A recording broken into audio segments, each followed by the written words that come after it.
Para jamaah kaum muslimin wal muslimat rahimakumullah, urang masih keneh nyaritankeun tentang diat. Nusa kali deui di negara urang mah ieu teu kalaku. Urayan Al-Qur'an nu diuraykeun ku Kangjeng Nabi, ditarjamahkeun ku para mujtahid, dikitabkeun berbagai mazhab, ieu teu kalaku lantaran lemahna umat Islam. Sanajan dina kitab Bukhari dijelaskeun al-Islamu ya'lu wa la yu'la alaih, maka qaid horeng satungtung urang Islamna teu cinta dunia. Satungtung ulah mukhalid jeung ahli-ahli munkarat. Satungtung urang Islamna ieu bener-bener ngagungkeun ka agama. Kakarak ya'lu wa la yu'la. Jadi berarti lamun urang Islam na cinta dunia nuku Kangjeng Nabi dikhawatirkeun ketika umat kaula cinta dunia. Mafatihu khazainil ardi dibuka, khawatir cek Kangjeng Nabi malah lundur ka tukang kuari.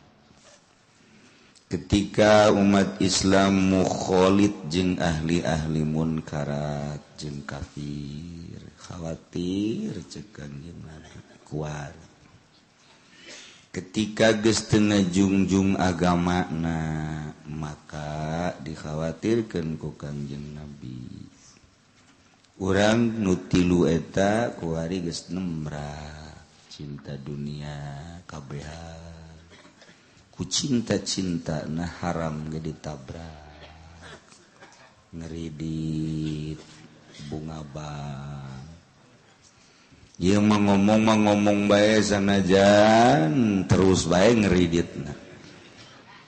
Sanajan terus bae ngagolang-golangkeun duit bang. Ngan ieu mah keur carita agama mah terus bae moal eureun-eureun. Deuk dipake deuk henteu. Ja aya hitung-hitunganna ieu ke di akhirat kakara karasa. Kok bae ku ari suadaekna. Lantaran kajurung ku hawa nafsu. Dititah urang ulah migur mukhalid jeung ahli-ahli munkarat, urang terus bae. Jeung kafir, jeung musyrik, jeung munafik, jeung nu tara salat, urang campur gaul, malah jadi bos urang. Iyalah agama ipis nomor katilu. Ketika geus teu ngajungjung ka agama sorangan, syiar-syiar agama geus dileungitkeun. Tanda-tanda keagamaanana geus dilejapkeun. Kaliru antara mukmin jeung kafir sebab eueuh tanda. Geus dikhawatirkeun ku Kangjeng Nabi bakal mundur. Nu tilu eta geus araya kabeh. Mantap pantes lamun Palestina digempur terus ulah nyalahkeun kasasa sebab orang Palestina nurut cek orang Palestina kamari datang Syekh Abdurrahman bongan orang Palestina geus teu ngajungjung tinggi ka agama, disiksa ku Allah melalui peperangan. Carita hakikat zahir ramatu terus bae berjuang. Terus di Mesir atuh kitu keneh, terus di Syria atuh kitu keneh. Ya di Indonesia gitu jauh. Mantap. Alhamdulillah urang kuari geus boga pemimpin anyar, presiden anyar. Mun kukula dibejakeun ai kula mah geus nyaho. lain gaib sebab aya jelema datang ka imah sabulan memeh pemilihan awewe kitu buukna ieu adalah ngondel percis kos Megawati dek jadi presiden di zaman almarhum Abah tilu konde daratang ka imah tuluy ieu mah hiji berarti ieu alot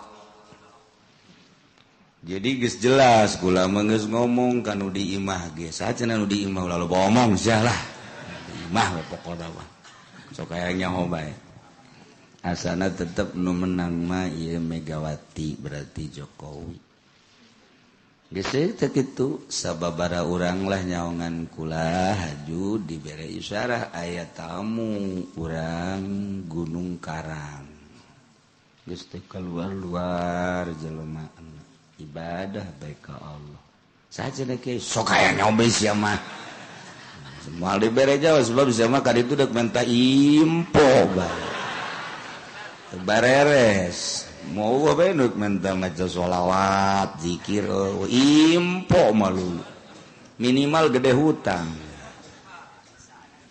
datang cek manehanana eta isyarah tepat ngan tetep nu dipilih mah adalah nu lawana bae nu bakal menang na eta tapi milih mah ulah kadinya teu kahartipan ai milih titah ka Prabowo ari nu menang mah bakal itu atuh kula bingung kan jadi kos kitu atuh terus we dipikiran kunaon jadi kos kitu tetep nu menang mah itu ngan milih ulah ka ditu ya ayalah ngan lamun dicaritakeun teu bagus mantap lamun nu milih kanu eta nu kuari menang tetep kudu loba maca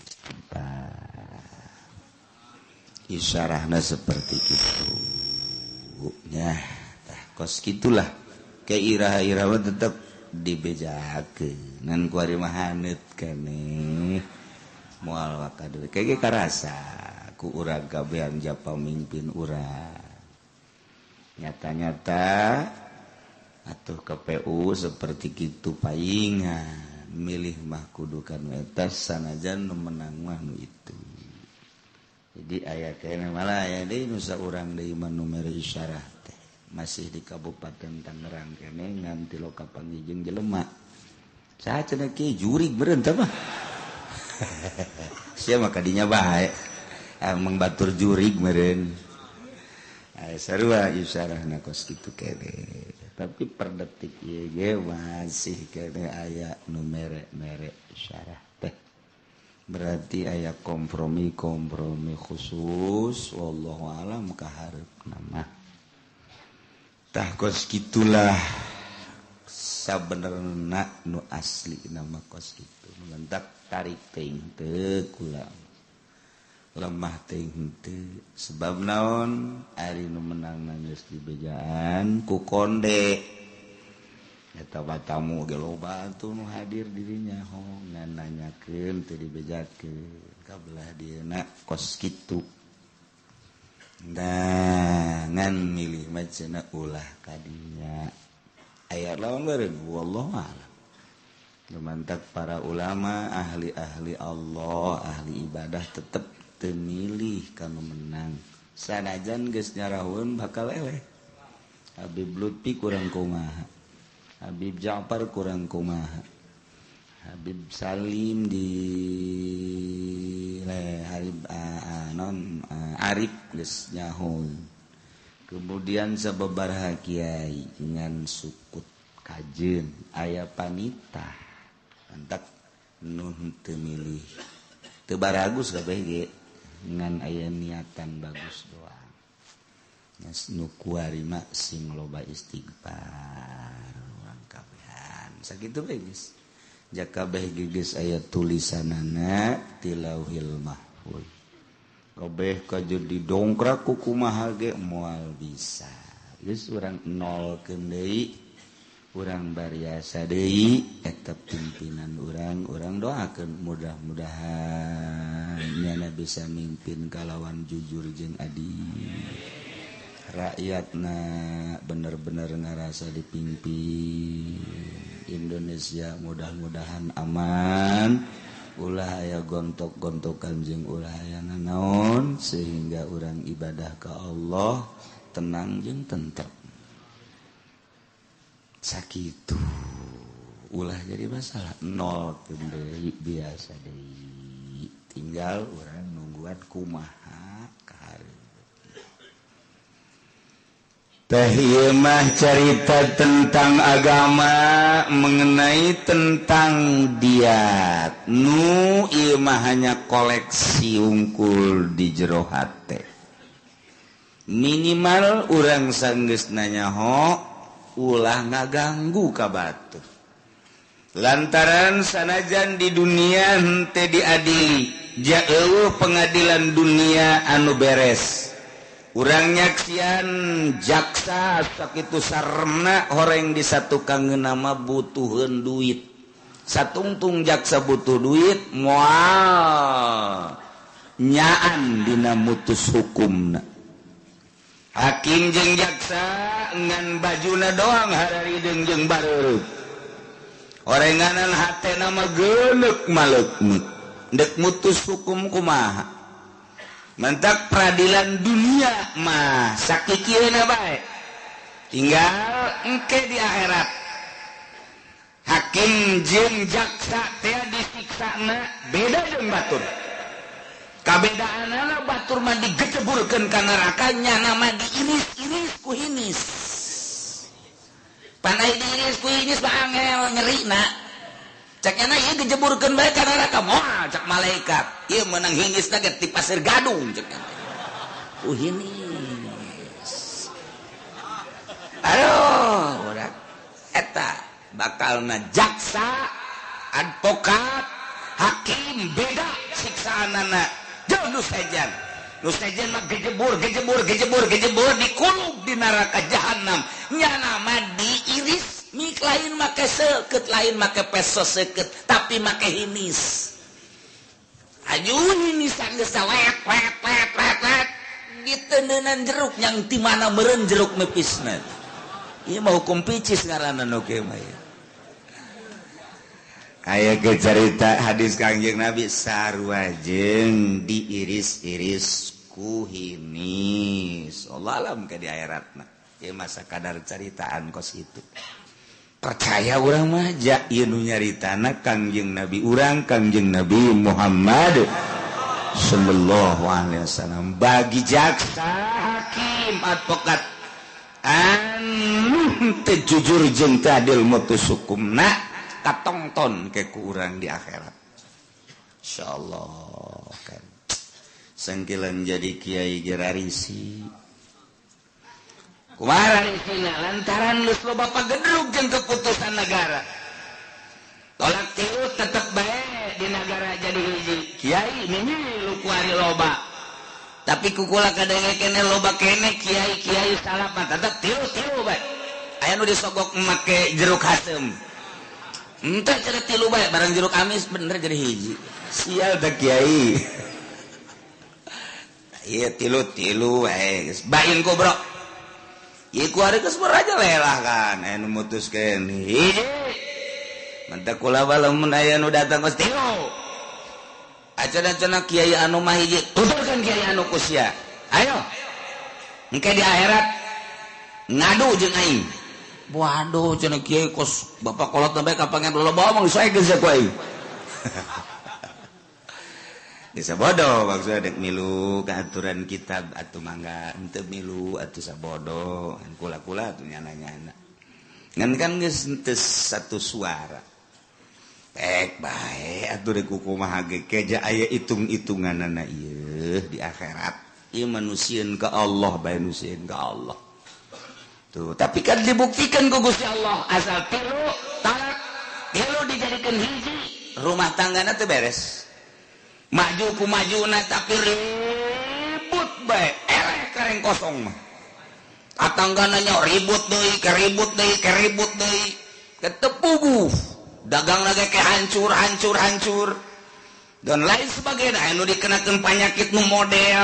Nah ieu tilu dijadikan hiji nyala terus bae rumah tangga tapi disiksa sebab hate leutik namanya nagenya ieu tiba heula ge jatilu teh tilu ngan ieu mah meureunanan ku kemanusiaan bae manusiawi karunya ku anak karunya ku nanya hiji bogoh deui lah geus bae anu ngameunangkeun ujung-ujungna sulit dicaritakeun nu datang ka kula bae ge nu gering cek dokter jas sehat tapi jelema na gering terus tapi kan teu bisa reujeng jeung pamajikan naon artina ditanya ku pamajikanna ieu kumaha reujengna kieu bae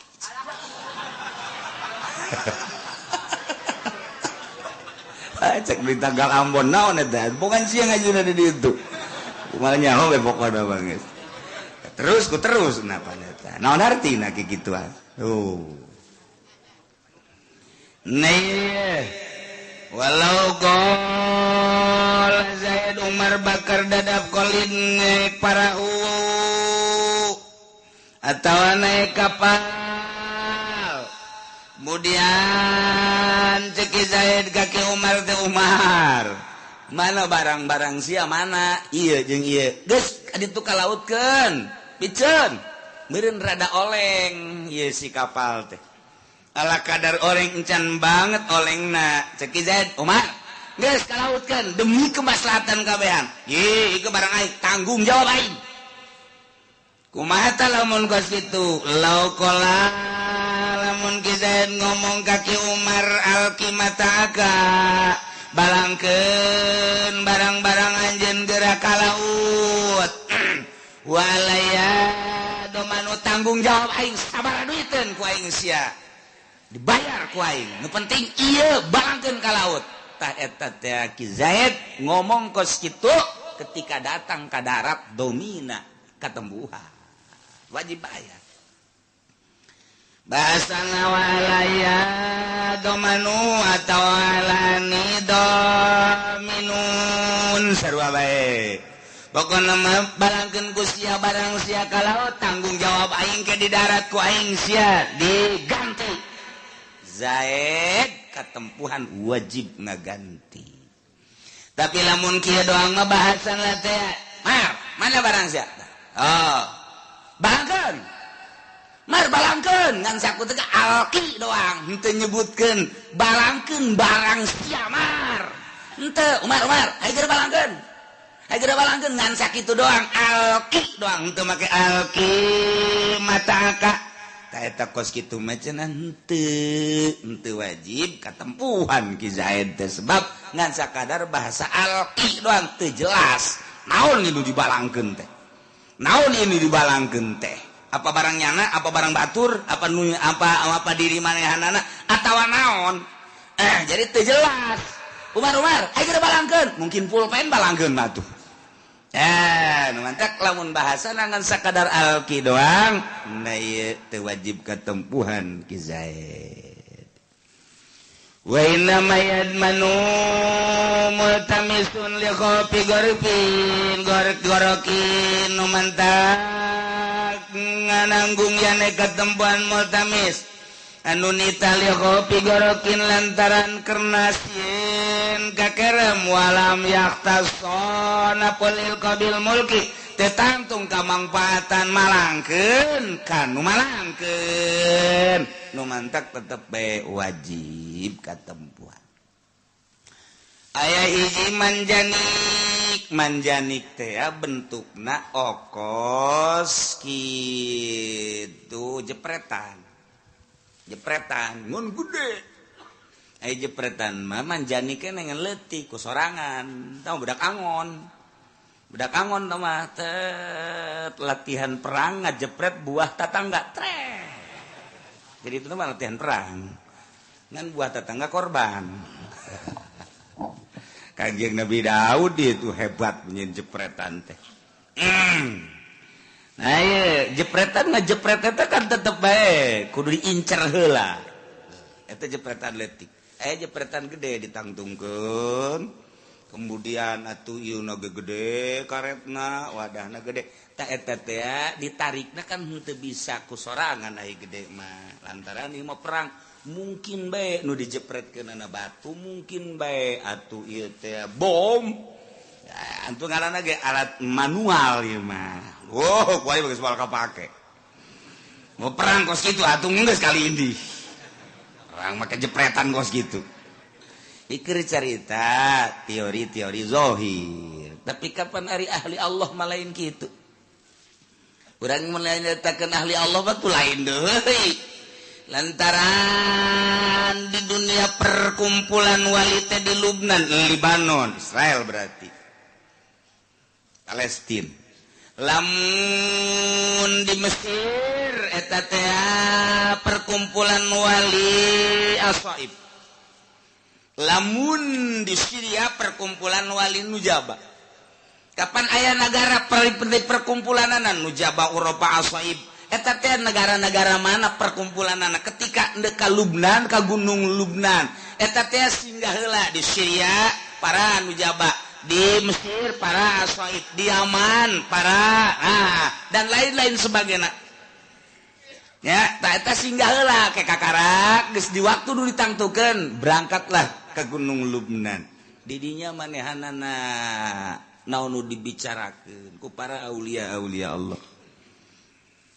Apakah nya geus aya izin ti Gusti Allah ngabantu perang? Apakah encan aya dalam rangka ngabantuna kudu kumaha? Inya nama selalu komunikasi jeung Gusti Allah Subhanahu wa taala. Urang menyaritakeun dunia kewalian kos kitu, besi ente daftar hayu. Ke dibere ku naon karangga kartu nama. Nah ieu kartu nama kewalian tah sia dibere. Ngan ke lapor ka mana ka Usada Insani. Edan ieu mah budak ya, jadi dunia kewalian teh kos kitu. Geus perkumpulanana di Gunung Lubnan, engke di negara-negara teh paranti perkumpulan Nujaba di Syria, Asoib di Mesir, Eropa di Yaman, terus lain dukumanta ku urang osok di hadiahan. Assalamualaikum ya Rasulullah, assalamualaikum ya Habibullah, assalamualaikum ya Rijalal Ghaib, assalamualaikum ya Nuqobah, assalamualaikum Nujaba ya Eropa, Asoib eta. Kemudian Abdal, Autad eta ngabogaan tempat di negara tertentu.